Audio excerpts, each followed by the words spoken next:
The Chivalry 2 developers have scammed their player base out of money with false promises, and this is something that I think is worthy of a class action lawsuit. Let's revisit the timeline of cross platform progression and why the corporate side of Torn Banner Studios needs to be held accountable. In June of 2021, Chivalry 2 released as a one-year Epic Game exclusive title. Why would any game company release on Epic, a universally hated platform, when Steam has been the preferred gaming hub for decades? And the answer to that is super simple. Epic Games gave Torn Banner Studios a bucket load of money to keep it exclusive for 1 year. At the end of the day, this might not have been a bad thing, as it allowed Chivalry to add some content and work out some bad bugs before the 2022 Steam release. Now, Chivalry 2 in the slasher genre has extremely passionate players, and many of them had no problems buying the game twice to help support the developers and to keep their gaming library on Steam. But here's the thing, players, they didn't want to lose a year's worth of grind and cosmetics if they did the switch from the Epic to Steam platform.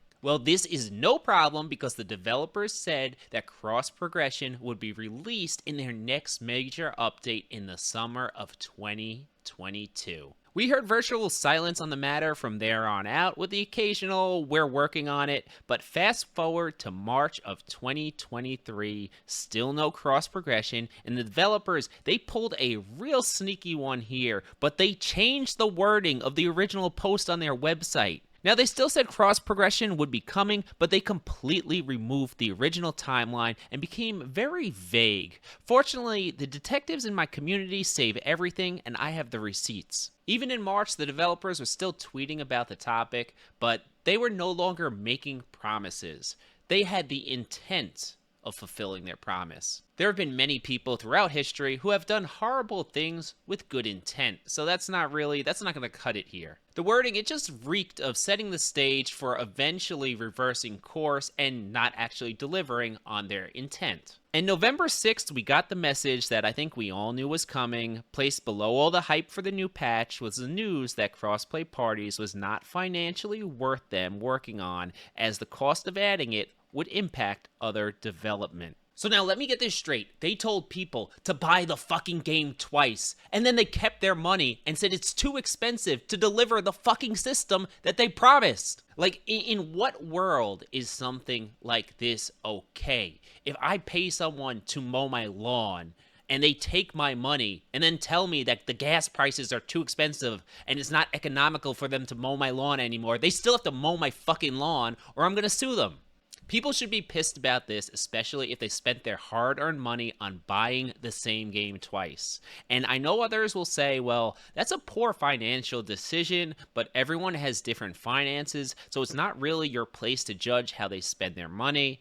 I was fortunate enough to get a Steam code with the partner program, but I definitely sympathize with the players getting screwed over here big time. These people, they have no voice. If you make a post in the official Discord about the topic, it'll almost instantly be deleted, and you'll receive a warning from the moderators about a potential ban.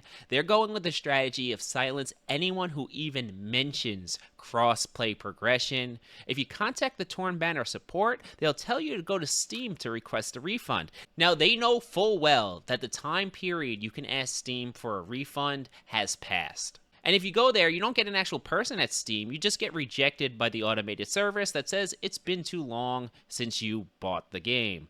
This is a classic case of you just make something so difficult to do that people are going to just give up and say, you know what, I'm going to throw out my $40. Well, fuck that. Torn Banner needs to refund the people who have both Epic and Steam accounts their money, or they scammed them. Point blank. You paid for a service that they promised and you didn't receive it, you should get your money back. I'm by no means an expert on the law, but what I can do is bring awareness to the situation for those who don't have a voice in the community. If anyone wants the receipts for all this stuff, they're in my Discord. Ask for them, we'll give them to you. I wish I had a more positive video today, but if you enjoyed any and you agreed, hit the sub button. The support for the channel will show the developers how far our outreach really is.